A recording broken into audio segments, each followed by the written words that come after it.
Hello guys, हमारे channel scholar x में आपका स्वागत है। आगे बढ़ने से पहले आपसे रिक्वेस्ट है कि चैनल को सब्सक्राइब कर दीजिए। नियोलिथिक एज जो स्टार्ट होता है 8000 बीसी से लेके ये चलता है 4000 बीसी तक। ओके जी, मतलब 4000 सालों का ये टाइम पीरियड है नियोलिथिक टाइम। यहाँ पे है ना, जो मानव की जिंदगी है जो उस टाइम का था, उसकी लाइफ है ना चेंज हुई है। रेडिकल चेंजेस आए हैं इस टाइम पे। एक तो चीज हमें ये मिलती है कि एग्रीकल्चर स्टार्ट हो गया था। जब एग्रीकल्चर स्टार्ट हुआ है तो सेटल लाइफ हो गई। सेटल लाइफ, पहले इंसान क्या था पता है? मानव क्या था? फूड गैदरर था, हंटिंग किया करता था। अब वो है ना, उसकी लाइफ है ना चेंज हुई है, वो शिफ्ट हो गया है फूड प्रोड्यूसर की तरफ, क्योंकि सेटल हो गया है ना, तो अब फूड प्रोड्यूसर बन गया है। जब फूड प्रोड्यूसर बना है तो वो फूड को जमा करने के लिए उसने फिर है ना चीजें बनाई है, जैसे कि हमको यहाँ पे पोल्ट्री मिल जाती है। ओके जी। तो अब हमें ये मिलता है कि पहले वो जो नेचुरल इन्वायरमेंट, मतलब उसके इर्द गिर्द जो नेचर था, वो नेचर को यूज किया करता था अपने जरूरत के लिए। लेकिन अब उसने ऐसा नहीं किया, अब उसने नेचर को एक्सप्लॉइट करना शुरू कर दिया है। क्यों? क्योंकि उसके पास अब है ना उतनी उसकी डेवलपमेंट हो गया था, उसका उतना, उसको उतनी चीजें का नॉलेज हो चुका था। तो अब वो है ना नेचर को एक्सप्लॉइट करना शुरू कर दिया उसने। उसने है ना एग्रीकल्चर स्टार्ट किया है। उसने है ना एग्रीकल्चर का जो बचा है उसको सेव करना शुरू कर दिया। उसने जो एनिमल था वो डोमेस्टिकेट कर रहा था उनसे। तो वो डोमेस्टिकेट करने के साथ साथ बहुत से एनिमल्स को डोमेस्टिकेट किया, उनको यूज किया है उसने एग्रीकल्चर में, उसका अलग अलग जगहों पर बाहर उठाने के लिए यूज किया। आ रहा है समझ में? साथ में नेचर को, जैसा कि अब उसके पास अलग अलग वेपन आ गए थे, तो वेपन को वो यूज किया उसने। झाड़ू की कटाई किया, झाड़ू की कटाई करके उसने है ना अपने बम्बों के जरिए, ऊंट के जरिए अपने रेस्टिंग प्लेस बनाया। आ रहा है समझ में? तो ये सारा काम उसने किया है। तो इसलिए हम कह रहे हैं कि उसने अब स्टार्ट किया है नेचर को एक्सप्लॉइट करना। अब देखो, एक तो चीज हमें ये मिलती है ना, दूसरी चीज जो हमने समझना है कि प्रैक्टिकली वो है ना होल इंडिया पर, मतलब पूरे इंडिया पर वो अलग अलग जगह पे हमको इसके साइट्स मिलते हैं। आ रहा है समझ में? लेकिन फिर भी क्या होता है, कावेरी जो रिवर है नीचे, साउथ इंडिया का मैप बनाएंगे हम, मतलब इंडिया का, तो ये जो यहाँ से कावेरी रिवर है, तो ये नीचे का जो हिस्सा है ना ये बच जाता है फिर भी इससे। बाकी पूरे ऑल इंडिया में हमको है ना न्यूलिथिक के साइट्स मिल जाते हैं। अब इसके बारे में ना डिटेल के साथ हम आगे बताएंगे आपको कि ये न्यूलिथिक एज का जो मानव, वो उसकी लाइफ किस तरीके से थी। जैसा कि बता चुका हूँ आपको कि इसने है ना हाउसेस को कंस्ट्रक्ट किया है, ट्विग का और टच का उसने उसमें यूज किया है, यानी मटेरियल यूज किया है। अब कुछ इसके कैरेक्टरिस्टिक है। एग्रीकल्चर स्टार्ट हो गया, जब एग्रीकल्चर स्टार्ट हुआ है तो पोल्ट्री भी बन गई। पोल्ट्री के लिए व्हील का इस्तेमाल किया है, वो आगे मैं आपको बताऊंगा। टूल्स क्या क्या थे, कौन कौन से टूल्स इस्तेमाल किया, यूज किया उसने। हाउसिंग और सेटलमेंट, ये सारे हमारे टॉपिक है, इसको हम एक एक करके देखते हैं। चलिए, ये हमारे पास एक इमेज है, इसी को लेकर है ना पूरे न्यूलिथिक एज यानी न्यू ईस्टर्न एज को समझ लेते हैं। एग्रीकल्चर स्टार्ट हो गया इस टाइम पर। जो न्यूलिथिक एज की जो सबसे स्पेशलिटी है वो एग्रीकल्चर का स्टार्ट होना। इससे पहले इंसान एग्रीकल्चर नहीं किया करता था, उसको नहीं आता था। डोमेस्टिकेशन ऑफ एनिमल्स किया है, लेकिन एग्रीकल्चर नहीं आता था। अब उसे है ना उसका नॉलेज हो गया कि एग्रीकल्चर हमें ना खुद कैसे कर सकते हैं। एग्रीकल्चर किसे कहते हैं पता है? एग्रीकल्चर कहते हैं आपके पास जमीन है, वो जमीन को यूज करके है ना उससे अनाज निकालना। ओके जी। उसको है ना नॉलेज था, अलग अलग प्लांट्स था, अलग अलग वेजिटेशंस थे, उसका नॉलेज था उसे। वो है ना सीखते सीखते उसको बहुत सारी चीजों का नॉलेज आ गया था, जो जड़ी बूटियां है उसके साथ साथ खाने पीने की, और साथ में है ना जब है ना कोई हब है या कुछ भी ऐसी जड़ी बूटियां है, उसको है ना जब वो बीमार होता था या उसको जरूरत पड़ती थी ना अलग अलग बीमारियों के लिए, तो वो उसको यूज किया करता था, उसका नॉलेज उसके पास आ गया था। अब उसको है ना ये उसने सीख लिया था कि हम यही वेजिटेबल का या जो हमारे पास अनाज है उसका यूज करके हम जमीन से उसको कैसे उगा सकते हैं, तो वो उसने सीख लिया था। ओके जी, ये एक इंपॉर्टेंट चेंज इस टाइम पे आया था। अब जब एग्रीकल्चर स्टार्ट हो गया तो अब बेसिकली क्या है पता है, जब एग्रीकल्चर स्टार्ट हुआ तो उससे एक जगह रहना पड़ा, क्योंकि उसने क्या किया, बीज को डाल दिया।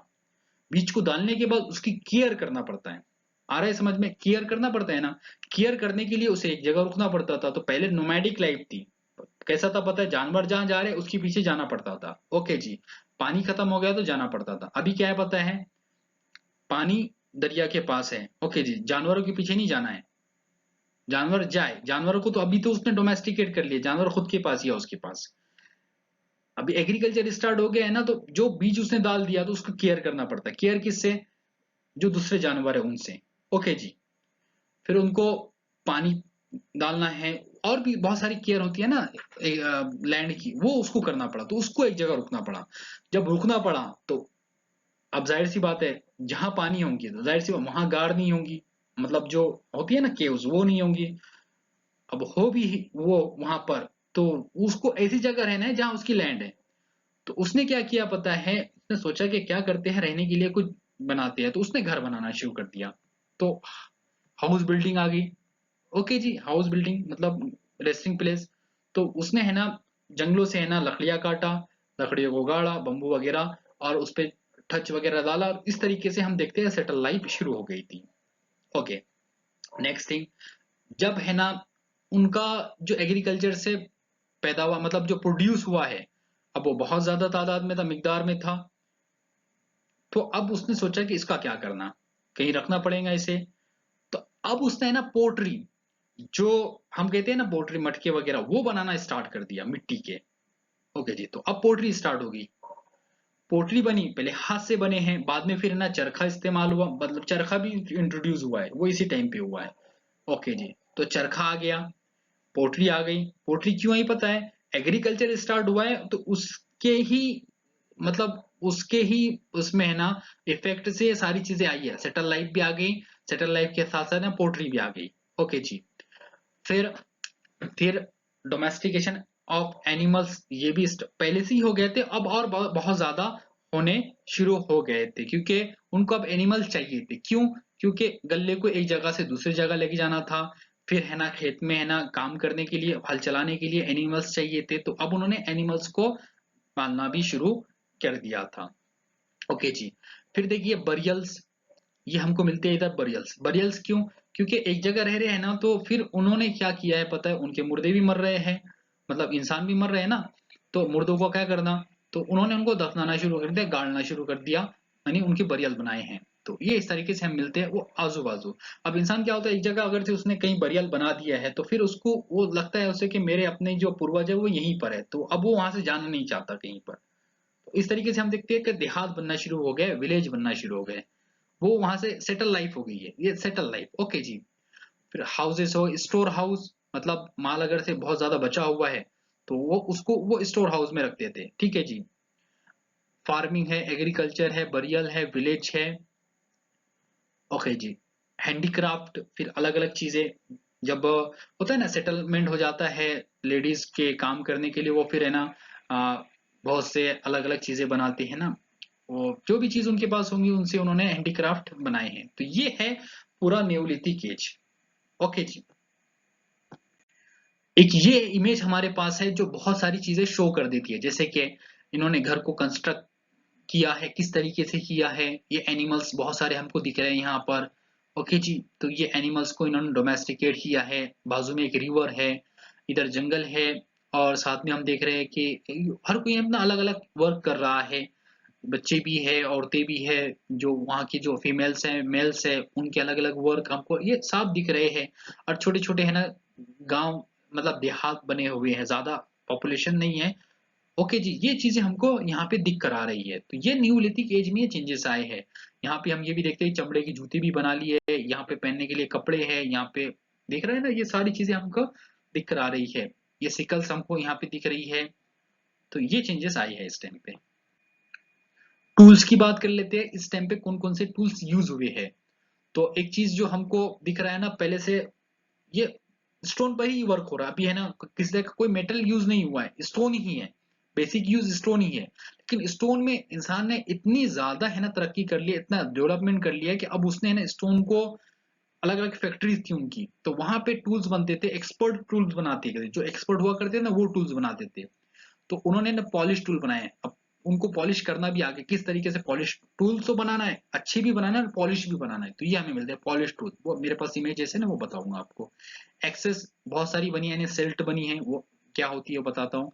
बर्नीज, चिजल्स, अब मैक्रोलिथिक ब्लेड्स एंड बोन्स, ये तो पहले भी यूज हो रहे थे और अभी भी यूज हो रहे हैं, लेकिन और एडवांस। ओके जी।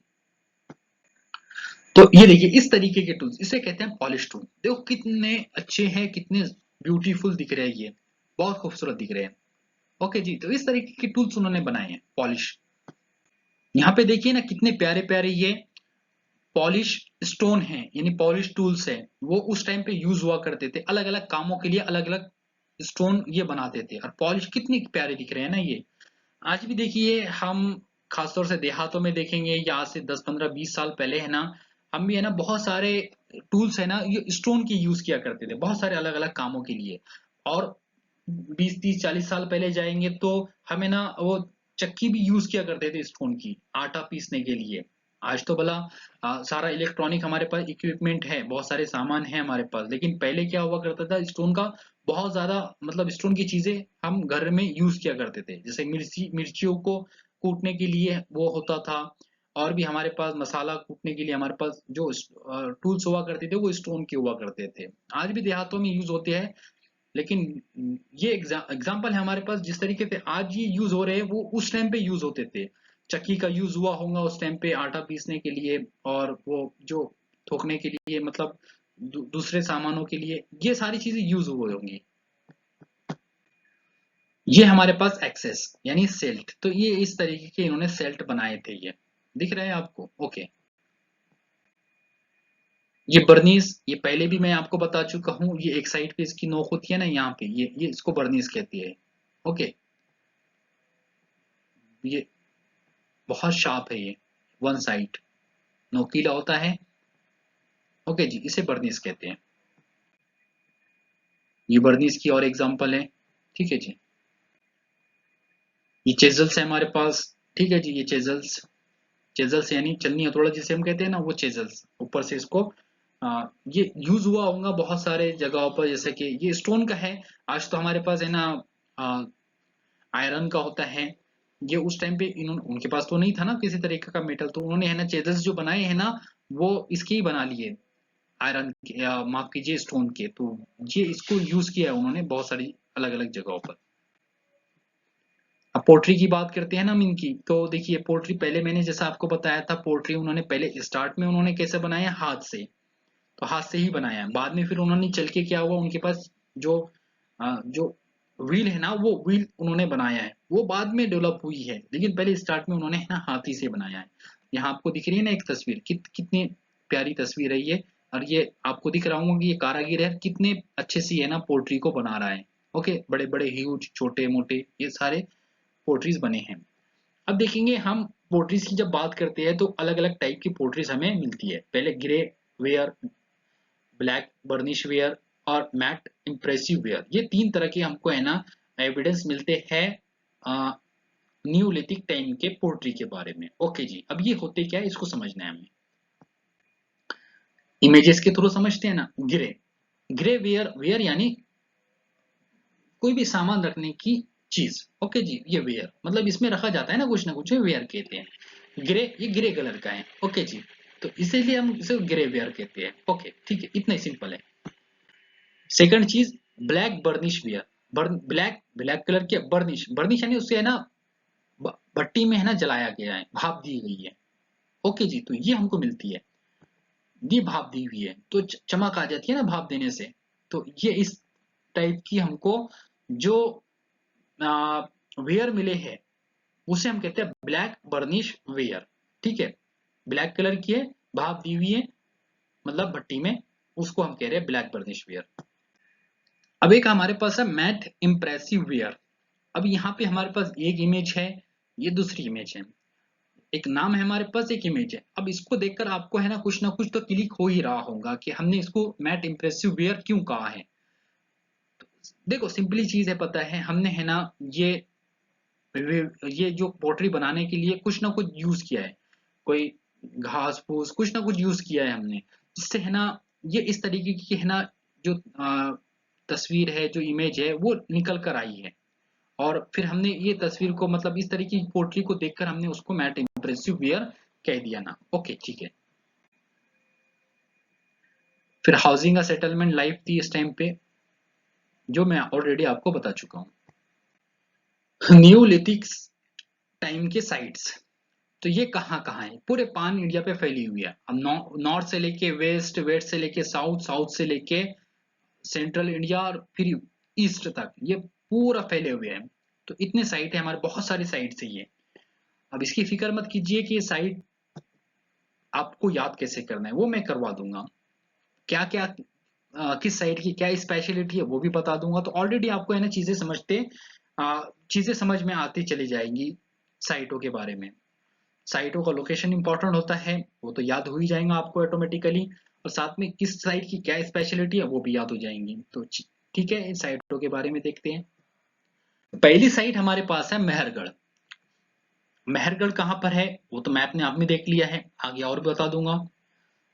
इसकी स्पेशलिटी क्या है पता है, इसका इंपॉर्टेंट क्या है कि ये अर्ली न्यूलिथिक साइट हमारे पास है। ओके ये चीज। दूसरा, अच्छा ये जो मैं आप बता रहा हूँ ना वो एग्जाम में पूछा गया था क्वेश्चन, वो मैं क्वेश्चन भी आपको रखने वाला हूँ कि यहां से हमें एविडेंस मिलते हैं कि ह्यूमन बींग्स ने सबसे पहले जो एग्रीकल्चर किया है उसके प्रूफ हमको यहां से मिलते हैं, मेहरगढ़ से। फर्स्ट एविडेंस ऑफ एग्रीकल्चर हमको जो मिलता है वो मेहरगढ़ से मिलता है। ओके ठीक है। तो एग्रीकल्चर में क्या ग्रो किया है, क्या उगाया है, बार्ले और वेट। ओके ठीक है। ठीक।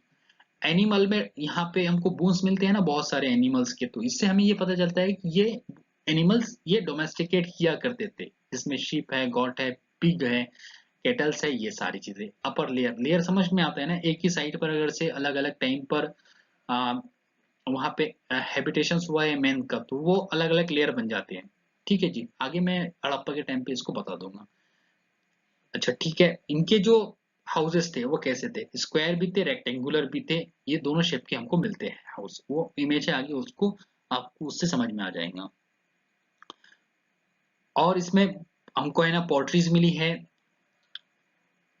बरियल साइट मिले हैं यहाँ पर। ओके ठीक है।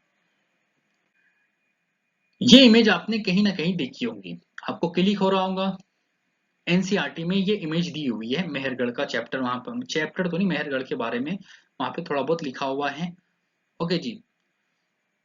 तो ये इमेज हमको मतलब ये जो बरियल साइट हमने वहां पे देखी है, तो उसमें हमको इस तरीके की एक स्केलेटन मिला है, और साथ में है ना दूसरे और एनिमल्स के स्केलेटन साथ में थे। तो ये क्या शो करता है पता है, एक चीज ये शो करता है कि उनका बिलीफ ये था कि लाइफ आफ्टर डेथ ये होंगी। ओके इसके बारे में मैं ऑलरेडी पीछे बता चुका हूँ। तो ये है ना कुछ गोट्स वगैरह है, इसके हमको यहाँ पे स्केलेटन एक ह्यूमन बीइंग के साथ मिले हैं। और मेहरगढ़ से हमें इस तरीके की एक जार मिली है जिसे हम पोर्ट्री कहते हैं, कि ये रेड कलर की पोर्ट्री है लेकिन इसके ऊपर पेंटिंग है ब्लैक कलर की। ओके जी, रेड ब्लैक पेंटेड वियर इसे हम कह सकते हैं। ओके ये मेहरगढ़ से मिला है। फिर ये भी हमको वहां से ये मूर्ति मिलती है वहां पे मेहरगढ़ में। मेहरगढ़ में खुदाई करने के बाद हमको कुछ इस तरीके का वहां का लेआउट मिलता है या स्ट्रक्चर मिलता है, जिससे हमको उनके हाउसिंग और उनके सेटलमेंट के बारे में पता चलता है कि ये इस तरीके के घर होंगे। ओके जी, ये सारा हमको मेहरगढ़ से मिला हुआ है, स्क्वायर जो रेक्टेंगुलर शेप के जो उनके हाउसेस थे। ओके। फिर न्यूलिथिक से क्वेश्चन बना था दिसंबर 2019 में, पूछा है the earliest evidence of crop production यानी एग्रीकल्चर का has been found at which of the following neolithic site in Indian subcontinent. ठीक है, इसका जवाब है Mehrgarh. Okay. Next neolithic site हमारे पास है बुरजाहोम और गुफकराल, ये दोनों के दोनों आते हैं कश्मीर में। देखो गुफकराल की मीनिंग होती है, गुफ की मीनिंग होती है केव, गुफा जिसे कहते हैं ना, गुफा से गुफ बना है। कराल की मीनिंग होती है पोर्टर्स। ओके ठीक है। ये मीनिंग है इसके। अब ये दोनों साइड का इंपॉर्टेंट क्या है पता है? दोनों साइड का, it gave dwelling pits culture. Okay, dwelling pit ये क्या है मैं आगे आपको क्लियर करता हूँ। पहले एक चीज समझिए मुर्जाहम के बारे में। यहाँ पे evidence of dog buried along with their master in their Graves, ये चीज कि एक कुत्ता मिला है जो उसके अपने मालिक के साथ वो दफन किया गया था, बरीड किया गया था, ये एविडेंस हमको यहाँ पे मिलता है। बोन टूल्स हमें मिलते हैं। अब डेवलिंग पिट्स क्या है पता है? देखिए एक मिनट, हाँ, ये है डेवलिंग पिट्स। क्या होता था पता है? क्योंकि कश्मीर हमें पता है वो ठंडा है बहुत ज्यादा, ऊपर तो वो रहते हैं लेकिन जो जब ठंड बहुत ज्यादा पड़ती है ना तो वो अंडरग्राउंड है ना इस तरीके से अपने घर बना लिया करते थे। ऊपर तो ठंड है, वो नीचे फिर है ना इस तरीके से अपने आप को है ना ठंड से बचाने के लिए बना लिया करते थे। ओके, तो ये इस तरीके भी हो सकते थे ये पिट्स। ये अंदर से इस तरीके से, ये बाहर से कुछ इस तरीके से भी होते थे। ठीक है जी, वो अंदर फिर इस तरीके के सामान हमको या दूसरी चीजें हमको मिलती है। ये और बहुत अच्छी इमेज है, यहाँ से और भी चीजें आप है ना देख सकते हैं। ये इमेज है जो हमको शो करती है कि जो कुत्ता है ना अपने मालिक के साथ एक ही कब्र में यानी एक ही गिरोह में मिलता है। नेक्स्ट हमारे पास साइट है ये तीन, कोल्डिवा, महागरा और चौपनी मांडो। ये कहाँ पर आते हैं पता है? ये बैलन वैली में आते हैं। अब बैलन वैली क्या है इसे समझिए। हाँ, ये कई मर्तबा आया है ना बैलन वैली, आप है ना न्यू पैलियोलिथिक में आपने पढ़ा है ना बैलन वैली। ओके जी, कितने मर्तबा आया है? ये यूपी और बिहार के एकदम दोनों भी साथ में है। ये बैलन करके रिवर है, यहाँ से ये पूरी वैली बनती है। तो यहाँ पे अलग अलग साइट्स है ये पूरे के पूरे। कोल्टिवा एक साइट है, महागरा की साइट है, चौपनी मांडू, ये सारे के सारे इसी में आते हैं। ओके जी, तो इसे हम कहते हैं बैलन वैली की ये साइट है पूरी की पूरी। कोल्डिवा से हमें क्या मिलता है कि अर्ली साइट है जहां पे हमको राइस की कल्टीवेशन के प्रूफ मिलते हैं। और ये सिर्फ इंडिया में नहीं बल्कि वर्ल्ड में, तो बहुत इंपॉर्टेंट चीज है। तो इसे याद रखना, फिर भी वर्ल्ड के बारे में है, इंडिया में मिल रहा है वो भी राइस की कल्टीवेशन, तो जाहिर सी बात है कितनी इंपॉर्टेंट होंगी। दूसरी चीज हमको मिलती है कि हॉर्स के बोन मिलते हैं। मतलब पहले ऐसी कोल्डिवा ऐसी साइट है जहां पे हॉर्स के बोन्स मिले हैं, मतलब यहाँ पे हॉर्स भी डोमेस्टिकेट किया जाता। उसके बाद हमारे पास है चौपनी मांडो। चौपनी मांडो भी इंपॉर्टेंट है क्योंकि यहाँ पे हमको है ना एक प्रूफ मिलता है कि use of pottery in Indian सब कॉन्टिनेंट। सब कॉन्टिनेंट की बात आती है ना, तो सब कॉन्टिनेंट में इंडिया आ जाता है, पाकिस्तान आ जाता है, बांग्लादेश आ जाता है, ये सारे के सारे चीजें मतलब कंट्रीज मिलके इंडियन सब कॉन्टिनेंट बनता है। तो इस रीजन में earliest evidence of use of pottery वो कहाँ से मिला है हमें? चौपनी मांडो। ओके जी, तो इतनी चीजें आपको इस साइट से, मतलब ये सारी चीजें आपको याद ही रखना है।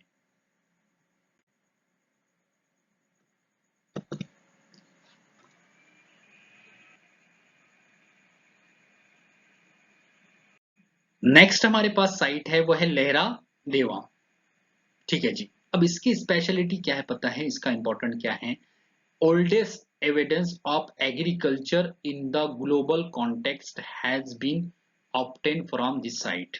अच्छा, मैंने आपको मेहरगढ़ के बारे में बताया है कि मेहरगढ़ ऐसी साइट है जहां पे एग्रीकल्चर के सबसे पुराने हमको प्रूफ मिलते हैं कि सबसे पहले एग्रीकल्चर वहां स्टार्ट हुआ है। तो उसके और इसके दोनों के मतलब कॉन्ट्रडिक्शन तो हो रहा है ना दोनों के बीच में। यहाँ पे ये कहा जा रहा है कि लहरा दवा ऐसी साइट है जहाँ पे हमको एग्रीकल्चर के प्रूफ है ना सबसे पहले मिलते हैं, लेकिन हम तो पहले कह रहे हैं कि मेहरगढ़ था। दोनों में कॉन्ट्रडिक्शन हो रहा है, तो ऐसा क्यों? देखिए सिंपल सा जवाब इसका ये है कि लहरा दवा ये साइट के बारे में हमें अभी अभी पता चला 2009 या 10। इससे पहले जो पुरानी खोज हमारी थी वो मेहरगढ़ थी, अभी की खोज हमारी है। हो सका और हमारी रिसर्च हो आगे, आगे जाके कोई और साइट के बारे में हमें पता चल जाए। ओके जी, तो बस इतना जवाब है।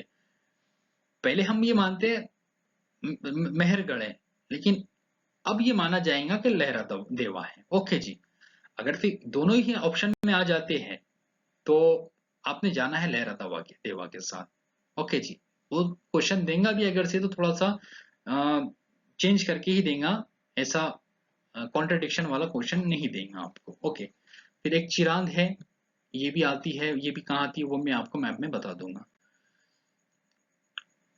दार्जिलिंग हॉर्डिंग, ये आती है कश्मीर, माफ कीजिए आसाम में।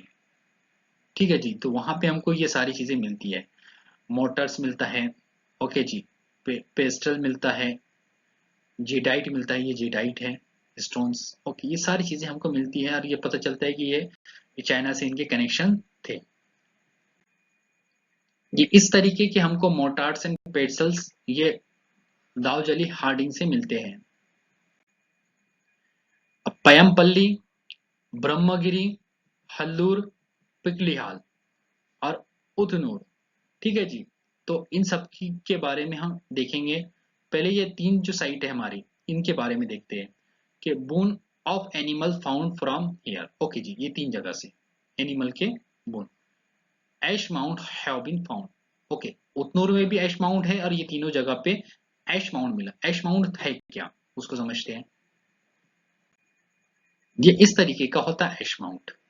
ओके, और एक हमारे पास इमेज है, ये इस तरीके का ऐश माउंट हमको मिला है, मतलब राख है और वो उसका राख का ढेर, उसको कहते हैं ऐश माउंट।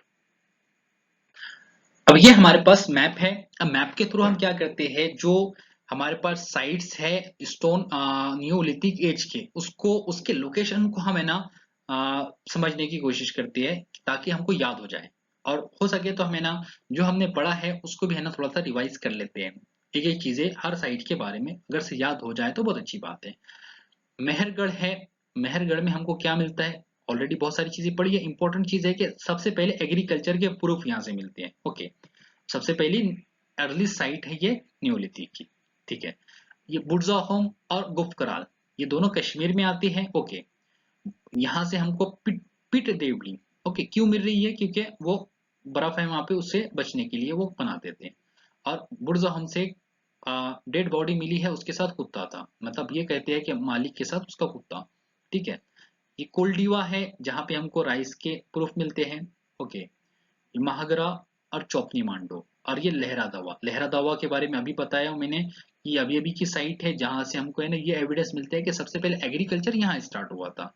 ओके जी, तो ये साइट मिलके बनते हैं, पता है क्या है, ये बेलन वैली के करीब के। ओके, तो ये बेलन वैली के अंडर में आ जाते हैं। चिरांद ये बिहार में आता है। डाउजली हार्डिंग ये जाता है कहाँ पर, ये है आसाम में। उतनूर ये यहाँ पर है।